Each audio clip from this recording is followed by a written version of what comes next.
In the last video, I talked about writing the formula of ionic compounds, and I also talked about writing the name of the ionic compounds.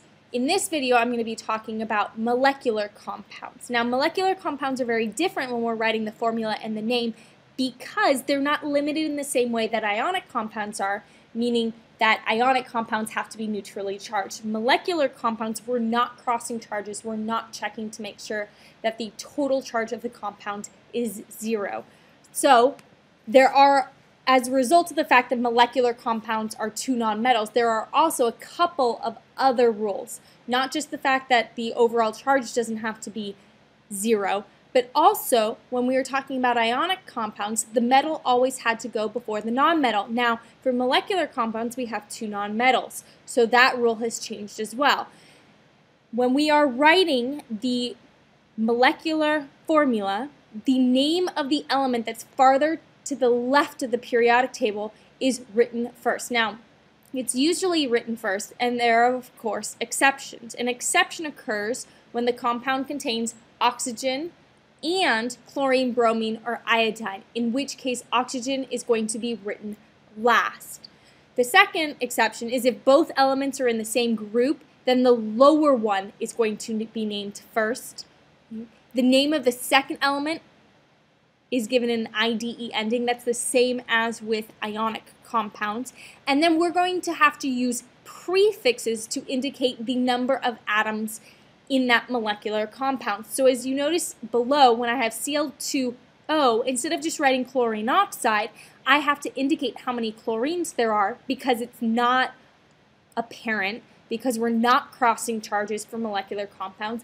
Therefore, I would have to write dichlorine, meaning 2 monoxide. So the di and the mono, those are prefixes which can be seen to the right.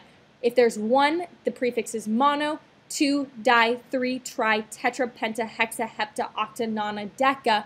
Do you have to memorize these? Yes, but they are very easy to remember once you get more practice with them. So I'm going to do one practice problem with you. The last thing that I need to include is the fact that if you start with one atom for the first element, so for example NF3 that you can see above, if I have only one nitrogen, I can never start with mono. So I wouldn't say mononitrogen trifluoride. If there is no prefix for the first element, it's implied that there's only one. So for example, one that you use all the time, carbon dioxide, is CO2. We don't ever say monocarbon dioxide. So for this example, I have P3F4. So what that tells me is I have 3 phosphoruses and 4 fluorines. So the name of this molecular compound would be triphosphorus tetrafluoride. Remember, I have to add an IDE ending. For this example, I need to write the formula for the molecular compound because I'm given the name. So if you notice, it says nitrogen trichloride. Since there is not a prefix in front of nitrogen, I assume there's only one nitrogen. And since there is a tri in front of chloride, I assume there are 3 chlorines. So the formula would be NCl3. The last thing that we're going to be talking about when we're talking about nomenclature is naming acids.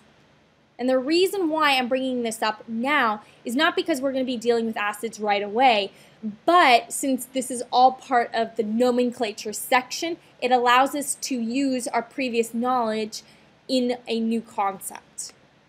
So the first rule is that acids always begin with hydrogen. Of course there are exceptions. So for example, H2O and H2O2 are not acids all the time, but for the most part, if you see a compound that starts with H, it is an acid.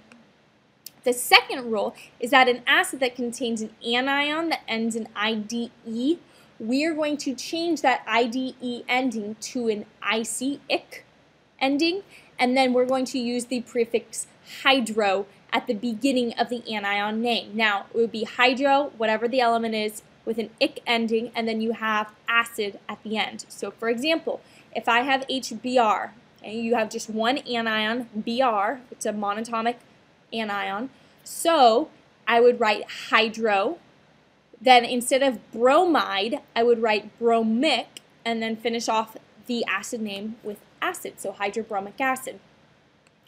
If you don't have a monatomic anion, in your acid, but instead you have a polyatomic anion. If that polyatomic ends in ATE, then the ending becomes ic, just like above.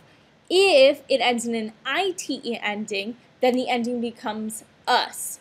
Then you add an acid at the end. Notice I don't include hydro if it is not a monoatomic anion.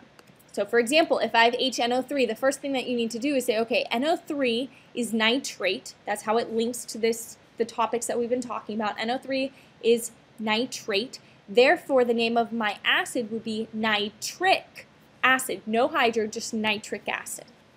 If I were to give you HNO2, you should recognize the fact that NO2 is nitrite. Therefore, the name of this acid would be nitrous acid.